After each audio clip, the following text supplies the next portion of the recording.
Hello guys, welcome back all in one education channel में मैं आपका स्वागत करती हूँ।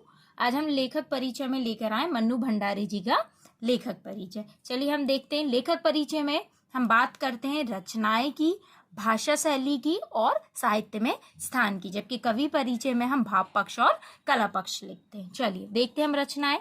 मैं हार चुकी, यही सच है, आपका बंटी, महाभोज, एक कहानी यह भी, आदि। और भी कई रचनाएं, अगर आपको वो सरल लगती हैं तो आप वो लिखिए। बाकी ये सबसे सरल रचनाएं मैंने आपके लिए लिखी हैं। मैं फिर से एक बार दोहराती हूँ। मैं हार चुकी, यही सच है, आपका बंटी, महाभोज, एक कहानी यह भी। चलिए अब हम इनकी भाषा शैली को देखते हैं, जिसमें मैंने भाषा अलग लिखा है और शैली अलग। आप चाहें तो भाषा और शैली साथ लिख सकते हैं। चलिए हम देखते हैं। मन्नू भंडारी जी की भाषा सहज एवं स्वाभाविक है। बिल्कुल सरल भाषा का इन्होंने उपयोग करा है।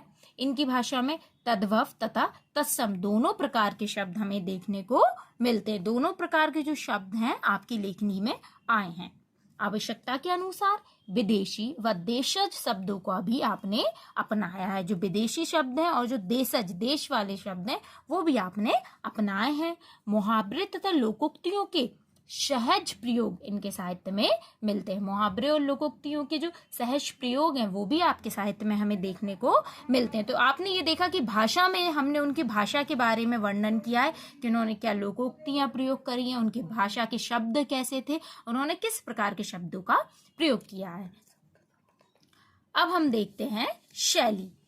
आपने अपने नाटकों, आत्मकथाओं, उपन्यासों एवं बाल साहित्यों में भावात्मक, वर्णनात्मक, संस्मरणात्मक, संवाद एवं व्यंग्यात्मक शैली का प्रयोग किया है। मैं आपसे पुनः बोल रही हूँ, आप भाषा शैली अलग ना लिख के एक साथ भी लिख सकते हैं, लेकिन ऐसा लिखना बहुत ज्यादा अट्रैक्टिव होता है और बहुत सुंदर दिखता है। तो आपने इन शैलियों का प्रयोग अपने नाटक, आत्मकथाओं और उपन्यास को लिखने में किया है। चलिए अब हम देखते हैं साहित्य में स्थान। लोकप्रिय कथाकार मन्नू भंडारी का आधुनिक कथा साहित्य में विशिष्ट स्थान है। इनका अत्यधिक स्थान है। श्रेष्ठ साहित्यिक देन के लिए आप सदैव आदर की दृष्टि से देखी जाएंगी। आपको हमेशा आदर की दृष्टि से हिंदी साहित्य देखेगा और आपको सदैव याद रखेगा। अगर आपको और भी किसी का परिचय चाहिए, लेखक का या कवि परिचय, तो आप मुझे कमेंट करिए। Thank you for watching.